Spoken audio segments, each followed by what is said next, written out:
서로 축복하며 인사 나누면 좋겠습니다. 주님께서 지켜주실 줄로 믿습니다. 사랑합니다. 축복합니다. 그렇게 인사 나누시기 바랍니다.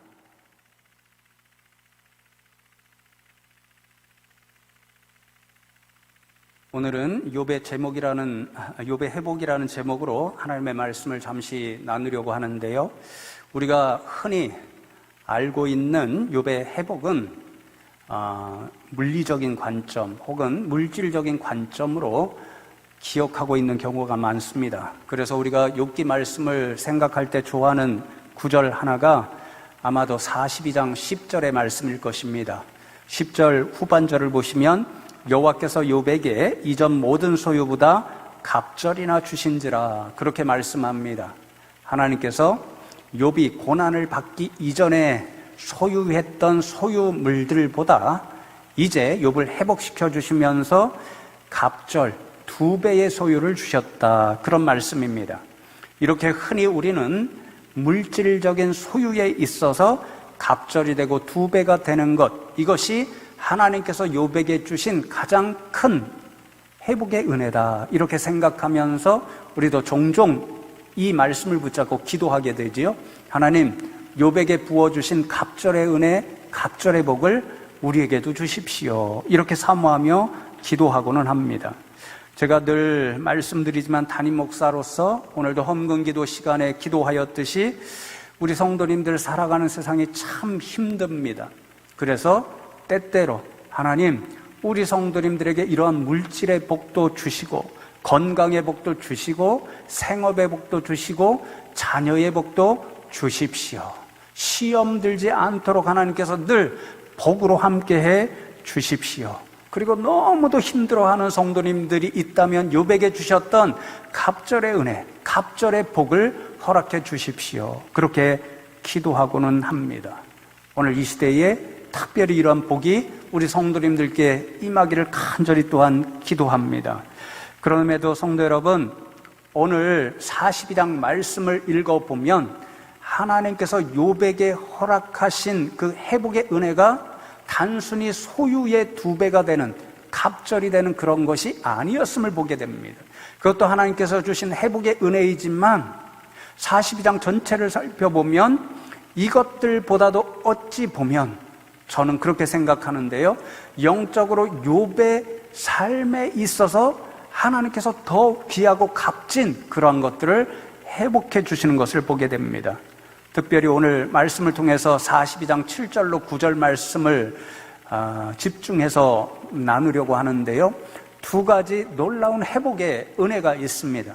오늘 이 말씀을 나누면서 저와 여러분도 이 자리를 떠나면서 하나님, 욥에게 주셨던 이 회복의 은혜를 오늘 제게도 주십시오, 그렇게 사모하고 기도하는 심정으로 이 예배의 자리를 떠나 삶의 자리로 나가면 좋겠습니다. 첫 번째로 하나님께서는 욥을 친구들보다 옳다고 인정하여 주십니다. 42장 7절 말씀을 보시면 여호와께서 욥에게 이 말씀을 하신 후에 여호와께서 대만 사람 엘리바스에게 이르시되 내가 너와 내 2 친구에게 놓아노니 이는 너희가 나를 가리켜 말한 것이 내 종 욥의 말같이 옳지 못함이니라, 그렇게 말씀합니다. 참 놀랍게도 하나님께서 욥의 3 친구죠, 엘리바스와 빌닷과 소발에게 노하셨다, 그렇게 말씀합니다. 제가 원어를 찾아 확인해 보니까 이 말이 굉장히 무서운 말입니다. 우리가 화가 너무 많이 났을 때 코에서 막 불이 나간다고 그러잖아요. 이 말의 의미가 불같이 화가 나셨다, 이런 뜻입니다. 하나님께서 욥의 3 친구에 대하여 왜 이토록 불같이 진노하셨는가, 하나님이 친히 말씀해 주시죠. 3 친구가 욥에 대하여 하나님이 이러하시기 때문에 내가 벌을 받고 고난을 받아 수없이 말을 했잖아요. 그런데 3 친구가 그렇게 수없이 한 말이 욥의 한 말보다 옳지 않았음을 하나님께서 보시고 크게 노하셨습니다. 그런데 여러분, 제가 이 말씀을 읽고서는 조금 이상한 생각이 들었습니다. 정말 욥이 하나님에 대하여 한 말이 옳은 말들이었던가 그런 의문이 생겼습니다. 제가 휴가를 다녀와서 지난주에 계획했던 하나님의 대답이라는 제목의 설교를 하지 못하고 오늘 간단하게 말씀드리려고 하는데요. 욥이 고통 중에 너무너무도 견딜 수 없어서 하나님께 탄식하면서 하나님, 제가 왜 지금처럼 엄청난 고난의 일들을 당해야 하는지 이해할 수 없습니다. 그런 만큼 죄도 범하지 않았습니다. 그런데 하나님, 왜 제가 이토록 엄청난 고난의 일들을 받아야 하는지 제게 친히 말씀해 주십시오. 이렇게 요청했습니다. 하나님께서 드디어 욥에게 나타나셨고 욥이 요청한 대로 이제 대답을 해 주십니다. 그 하나님의 대답의 말씀이 38장으로부터 41장까지 길게 기록이 되어 있는데요. 하나님의 대답의 말씀을 읽어보면 아니 이게 진짜 욥의 질문에 대한 직접적인 대답이신가? 욥은 분명히 하나님, 제가 이렇게 고난당하는 이유를 알 수 없으니 하나님께서 친히 말씀해 주십시오, 이렇게 요청드렸는데 하나님의 대답을 읽어보면요, 직접적인 대답이 없습니다. 내가 이러이러하기 때문에 너에게 내가 고난의 일들을 주었어, 이런 말씀이 하나도 없습니다.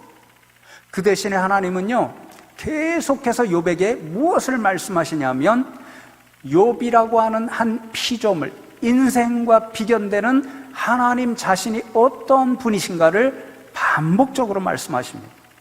그 하나님의 말씀을 요약하면 하나님은 창조자이시고 주권자가 되신다는 것입니다.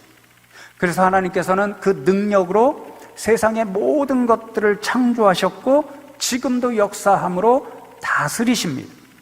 심지어 욥이나 인생들이 악한 존재들을 두려워하잖아요. 사단도 두려워하고 또 성경에 보면 리워야단 이런 것들이 악의 대명사로 등장하는데요.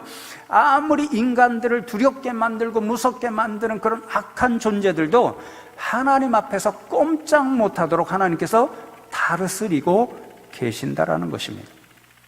하나님이 이렇게 자신이 어떤 분이신가를 반복적으로 말씀하신 후에 욥에게 질문하십니다. 욥아, 너는 피조물에 지나지 않는 한 인생일진데 내가 창조자인 나와 지금 다투자고 하는 것이냐? 내가 피조물로서 창조자인 나의 계획과 나의 의로운 통치를 온전히 이해하고 알 수 있어서 하는 말이냐? 그렇게 물으십니다. 이 하나님의 질문을 듣고 욥은 완전히 무너집니다. 자신의 피조물의 위치를 깨닫게 되고 그래서 하나님 앞에 하나님, 피조물인 제가 그렇게 할 수 없습니다. 제가 창조주인 하나님의 일을 제대로 알지도 못하고 깨닫지도 못하면서 지금까지 말해왔습니다. 그렇게 고백을 합니다. 그리고는 결론적으로 하나님 앞에 드리는 음성이 42장 6절의 말씀입니다. 그러므로 내가 스스로 거두어 드리고 티끌과 재 가운데서 회개하나이다. 하나님 앞에 그렇게 말씀을 드리죠. 자신이 한 말을 지금까지 하나님께서 질문하신 대로 제대로 창조자를 알지도 못하고 그분이 하시는 섭리도 깨닫지 못하면서 해왔다는 것을 인정하기 때문에 다 자신이 한 말을 거두어 드린다는 것입니다. 그리고 회개하며 하나님 앞에 나간다는 거죠. 자신의 말한 것들이 잘못되었다는 것을 스스로 인정하는 겁니다. 그런데 참으로 이상하게도 하나님은 욥이 한 말들이 세 친구가 한 말들보다 옳다, 그렇게 인정해 주십니다. 성도 여러분, 하나님께서는 도대체 어떤 의미에서 친구들의 말보다 욥의 말이 더 옳다고 인정해 주시는 것일까요? 저도 잘 이해할 수가 없어서 학자들이 연구한 글을 읽으면서 도움을 받았는데요, 결론부터 말씀드리면 하나님께서 욥이 더 옳다고 인정하시는 것은 욥이 지금까지 하나님에 대하여 수없이 탄식하며 말해온 그 내용들이 아니라 그 가운데서 하나님 앞에 끊임없이 변함없이 지켜온 욥의 태도를 옳다라고 인정해 주신다는 것입니다. 여러분, 먼저 욥의 세 친구들이 어떠한 태도를 갖고 욥에게 하나님에 대하여 말해 왔는지 우리가 기억해 보면 좋겠습니다. 제가 이미 말씀드렸는데요, 욥의 세 친구들이 이제 욥이 고난당한다는 이야기를 듣고 멀리로부터 위로하러 왔습니다. 그래서 수많은 말들로 욥을 위로하고자 합니다. 그런데 친구들의 말들은 욥을 위로하기는커녕 더 힘들게 만들었습니다. 그 이유가 있었지요. 욥의 친구들이 수많은 말로 욥에게 말하지만 그 말의 모든 핵심 주제는 인과응보, 보응의 원리를 말하는 것이었습니다. 그래서 그 세 친구들과 또한 엘리후의 말을 한 구절로 요약하면, 욥아, 내가 지금 고난을 당하는 이유는 내가 죄를 지었기 때문이야. 하나님께서 내 죄를 보시고 그래서 너에게 고난의 일을 주시는 거야. 이구동성으로 그렇게 이야기했습니다. 욥이 수없이 부인하죠. 아니야, 나는 이렇게 엄청난 고난을 당할 정도로 하나님 앞에 죄를 짓지 않았어. 그렇게 항변함에도 불구하고 세 친구는 반복적으로 계속해서 욥을 몰아세웁니다. 아니야, 너는 분명히 죄를 지었어. 너는 인정하지 않지만 숨겨진 죄를 하나님은 아셔. 그렇게 욥을 정죄했습니다. 그렇게 함으로 욥의 세 친구는 비록 하나님의 통치의 원리가 보응의 원리야 이렇게 이야기하고 있지만 스스로 하나님이 되어버리고 말았습니다. 스스로 하나님인 것처럼, 그래서 욥을 다 아는 것처럼 욥을 향하여 비난하고 정죄하고 심판하는 일을 계속했습니다. 그렇게 함으로 욥의 세 친구는 하나님을 대신하는 교만의 죄를 범하고 말았습니다. 하나님께서 그러한 욥의 세 친구의 그러한 모습을 보시고 크게 진노하셨던 거지요. 반면에 여러분, 욥은 어떠했나요? 욥은 우리 인생이 고난이 닥쳐올 때 하나님 앞에 내어놓을 수 있는 모든 탄식의 소리들을 쏟아내었습니다. 하나님, 저는 최선을 다해 하나님 경외하는 사람으로 살아왔습니다. 그런데 왜 제가 이토록 말도 안 되는 고난의 연속의 일들을 당해야 하는 것인지요? 제가 생각할 때 하나님을 경외하는 인생이었으니 상급을 주셔야 마땅한데 오히려 이토록 말도 안 되는 고난을 주시는 하나님은 정말 의로운 하나님이신가요? 하나님, 제가 할 수만 있다면 하나님을 옳고 그름을 판단하는 법정으로 초청하고 싶습니다. 하나님, 그 자리에 오셔서 제게 왜 이러시는지 말씀해 주십시오. 어떻게 생각해 보면 불경건하게 들릴 수 있는 온갖 탄식으로 하나님 앞에 쏟아부었습니다. 그런데 성도 여러분, 제가 이미 말씀드렸지요. 욥은 이렇게 엄청난 탄식의 소리들을 하나님 앞에 쏟아내었지만 한순간도 세 친구처럼 하나님을 대신하는 죄를 범하지 않았습니다. 스스로 하나님이 되는 교만의 죄를 범하지 않았습니다. 욥은 자신이 수많은 고통, 견딜 수 없고 이해할 수 없는 그 고통 때문에 하나님 앞에 탄식하면서도 변함없는 한 가지 신앙을 가지고 하나님 앞에 나갔습니다. 바로 하나님 주권의 신앙이었습니다. 하나님이 세상의 모든 것을 역사하시고 주관하시는 분이시기 때문에 결국 욥 자신에게 닥쳐온 고난의 일도 비록 인간인지라 이해할 수 없고 납득할 수 없지만 결국은 하나님께로부터 온 것이라고 그는 확신했습니다. 그래서 궁극적으로 하나님께서 친히 대답해 주셔야만 자신의 고난의 문제가 해결될 수 있다는 확고한 신앙으로 변함없이 탄식 가운데도 하나님을 향하여 나아갔습니다. 견딜 수 없는 고난의 터널을 지나면서도 이러한 하나님 주권에 대한 욥의 신앙은 한순간도 변함이 없었습니다. 그래서 제가 말씀드렸지요. 욥의 탄식은 오직 하나님을 향한 그의 신앙의 표현이었다. 그렇게 말씀드린 이유가 여기에 있습니다. 여러분, 욥의 세 친구와 욥의 말하는 내용을 넘어서서 그 말하는 내용의 태도의 비교가 드러납니다. 차이가 드러납니다. 하나님께서 세 친구보다 욥의 말이 더 옳다고 인정하신 이유가 바로 그 태도에 있었던 거지요. 욥의 세 친구들은 마치 하나님이 된 것처럼, 하나님은 인과 응보의 원리에서 세상을 통치하셔 그 원리가 마침 하나님의 모든 것인 것처럼 스스로 판단하여 욥을 비난하고 정죄하고 심판했습니다.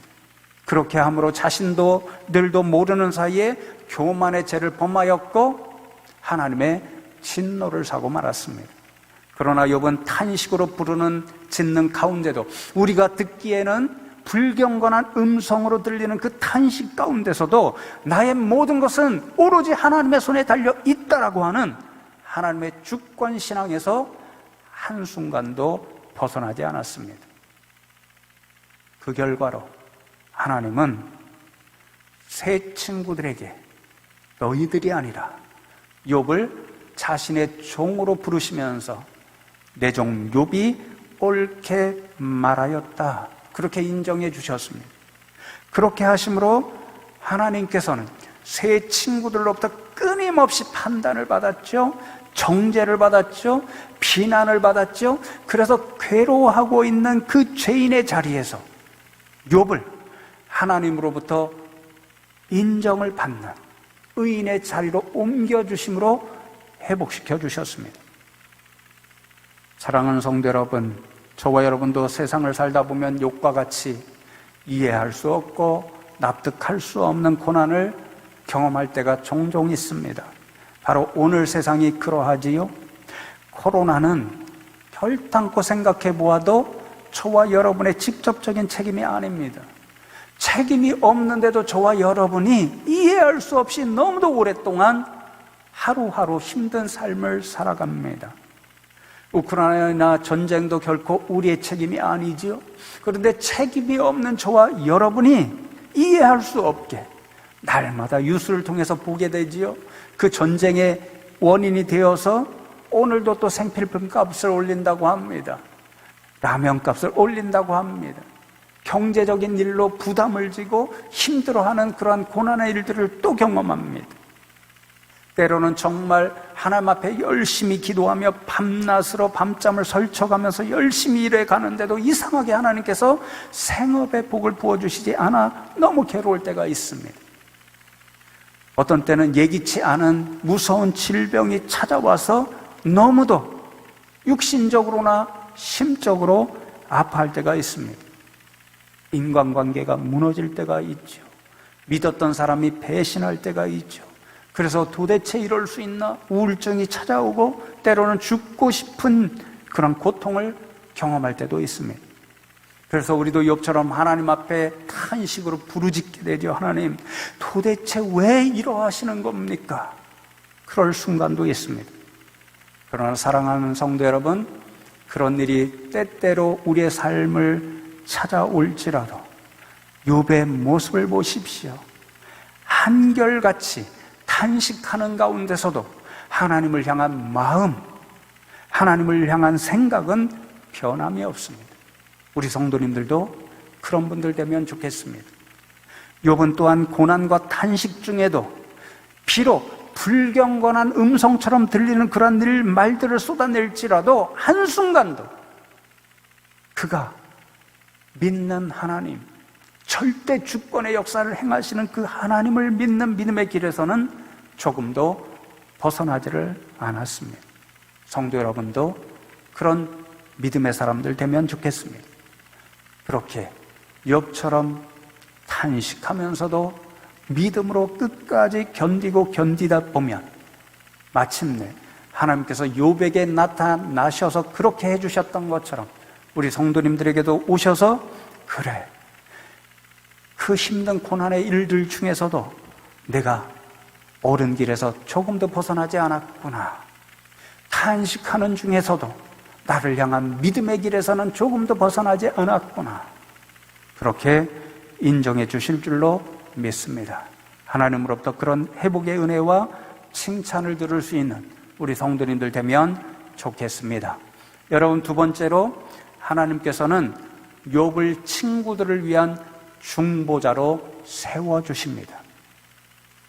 8절 말씀이 오늘 그 말씀인데요, 그런즉 너희는 수소 7급과 순양 7을 가지고 내 종 욥에게 가서 너희를 위하여 번제를 드리라. 내 종 욥이 너희를 위하여 기도할 것인즉 내가 그를 기쁘게 받으리니 너희가 우매한 만큼 너희에게 갚지 아니하리라. 이는 너희가 나를 가리켜 말한 것이 내 종 욥의 말같이 옳지 못함이라. 이렇게 말씀합니다. 하나님께서 욥의 세 친구들에게 너희가 우매한 만큼 너희에게 갚지 아니하리라, 그렇게 말씀합니다.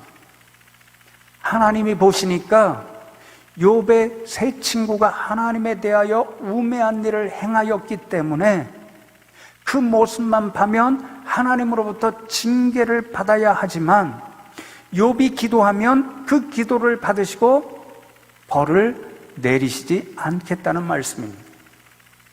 하나님 보시기에 욥의 세 친구가 행한 우매한 일은 이미 말씀드렸습니다. 하나님 노릇을 한 것입니다. 하나님 노릇을 하면서 욥을 정죄하고 심판하는 심판자의 노릇을 한 것, 교만의 죄를 범한 것입니다. 그래서 하나님이 노하셨습니다. 마땅히 벌을 받아야 했습니다. 그런데 하나님께서는 욥의 세 친구들에게도 은혜의 길을 마련하십니다. 교만의 죄에 대하여 용서받을 수 있는 그 해결책을 주십니다. 하나님이 종이라 부르시는 욥이 세 친구들을 위하여 기도해 주면 하나님께서 그 기도를 기뻐 받으시고 마땅히 벌 받아야 하는 세 친구들을 용서해 주신다라고 약속합니다. 그래서 하나님께서는 욥을 너는 죄인에 지나지 않아 심판받고 정죄받던 그 친구들을 위한 중보 기도자로 삼으셔서 친구들에게 머리를 들고 당당하게 설 수 있도록 회복해 주셨습니다. 그래서 여러분 9절 종반절 말씀에 보면 여호와께서 욥을 기쁘게 받으셨더라, 이렇게 말씀하죠. 하나님께서 말씀하신 대로 이제 욥의 세 친구들이 욥을 찾아간 것입니다. 하나님이 이렇게 말씀하셔서 내가 우리를 위해 반드시 기도해 주어야 돼. 내가 기도해 주지 않으면 우리는 하나님으로부터 벌을 받을 수밖에 없어. 그러니 제발 우리를 위해 기도해 줘. 그렇게 간청했습니다. 친구들의 간청을 듣고 욥이 하나님 앞에 나가 기도한 거죠. 하나님, 이 세 친구들의 우매한 일을 용서해 주십시오. 그렇게 기도하였더니 하나님께서 욥의 기도를 기쁘게 받으시고 세 친구의 교만한 죄를 용서해 주셨습니다. 그러니 여러분, 욥을 향하여 스스로 하나님이 되어 끊임없이 비난하던, 끊임없이 정죄하고 심판하던 세 친구들이 이제부터는 욥을 어떻게 볼까요? 저 친구 덕분에 우리가 하나님으로부터 죄를 용서받고 살아났지. 저 친구는 우리의 은혜의 사람이야. 이렇게 존중받을 수밖에 없는 그런 위치로 욥을 높여주셨습니다. 사랑하는 성도 여러분, 저는 이 장면이 정말로 놀라운 회복의 장면이라고 생각합니다. 여러분, 가만히 생각해 보면 하나님께서는요, 욥을 중보자로 세우지 않으셔도 되었습니다. 하나님께서 친히 세 친구들을 용서해 주실 수도 있었습니다. 그런데 하나님은 그렇게 하지 않으시고 그 순간에 자신의 종 욥을 기억하셨습니다. 그래서 욥을 세 친구들의 죄를 용서하는 중보자로 삼아 주셨고, 그렇게 해 주심으로 세 친구들로 인해서 죄인으로 낙인 찍힘을 받던 욥이 친구들 앞에 하나님으로부터 인정받는 사람으로 당당하게 설 수 있도록 회복해 주셨습니다. 그래서 여러분, 욥기를 연구하는 학자들이 이 장면을 보면서 어떻게 결론을 내리냐면요, 욥은 예수님을 예표로 보여주는 구약의 인물이다, 이렇게 결론을 내립니다. 예수님은 우리의 중보자로 세상에 오셨잖아요. 그 중보자의 사명을 감당하시기 위해서 우리의 죄를 짊어지시고 십자가에 못 박혀 죽으셨습니다. 그렇게 함으로 우리도 욥의 세 친구들처럼 예수님으로 인하여 죄를 용서받고 영원한 생명을 얻을 수 있는 은혜의 길을 얻게 되었습니다. 예수님은 지금도 하늘 보좌에 앉으셔서 하나님 앞에 우리를 위한 기도의 중보자로 앉아 계십니다.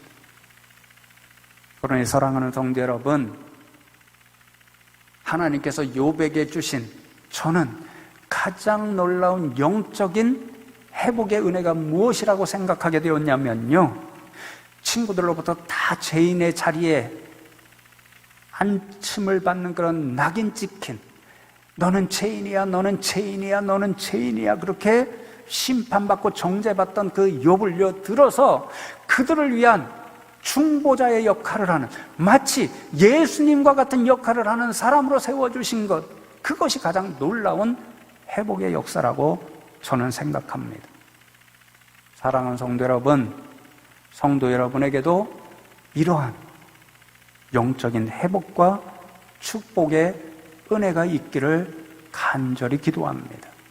혹시 욥의 세 친구처럼 오늘 이 시간 누군가가 우리 성도님을 향하여 손가락질하면서 비난하고 무시하고 멸시하는 그런 분들이 있나요? 어느 날 갑자기 그런 분들이 하나님의 역사하심으로 깨달음으로 성도 여러분 앞에 나와서, 그래 내가 옳았어, 가만히 생각해 보니까 내가 옳았어, 나를 위해 내가 믿는 하나님께 기도해줘, 이런 은혜가 있으면 좋겠습니다. 단지 예수 믿는다는 이유로 여러분을 핍박하는 분들이 있나요? 예전에 보면 결혼을 했더니 예수 믿지 않는 집안이라서 남편으로부터도 핍박받고 온 시집의 식구로부터 박해받는 그런 분들이 있죠. 근데 결국은 시간이 지나면서 그분들이 그 한 분, 예수 믿는 일로 인해서 그분 집안이 복이 받는다는 것을 깨달아서 날마다 무슨 문제가 생기면 와서 우리를 위해서 기도해줘, 우리 가정을 위해서 기도해줘, 그런 음성을 듣는 이야기들을 수없이 듣죠. 여러분, 그런 은혜가 여러분 가운데 있으면 좋겠습니다. 어떤 분이 여러분을 미워하고 심지어는 배신한 사람이 있나요? 그 사람이 어느 날 자신의 잘못을 깨닫고 성도 여러분에게 와서 제발 나를 용서해줘, 그리고 나를 위해 당신이 믿는 하나님께 기도해줘, 이런 일이 있으면 좋겠습니다. 오늘 세상이 교회를 미워합니다. 성도님들을 멸시합니다. 그런데 어느 날 그 세상이 우리 교회에 찾아와서, 우리 성도님들께 찾아와서 제발 우리를 위해 당신들이 믿는 하나님께 기도해 주시오, 이런 기적의 은혜가 일어나면 좋겠습니다. 다시 한번 간절히 축복하며 기도합니다. 하나님께서 욥에게 부어주신 모든 회복의 은혜가 우리 성도님들과 우리 교회 가운데 임하기를 주님의 이름으로 축복합니다.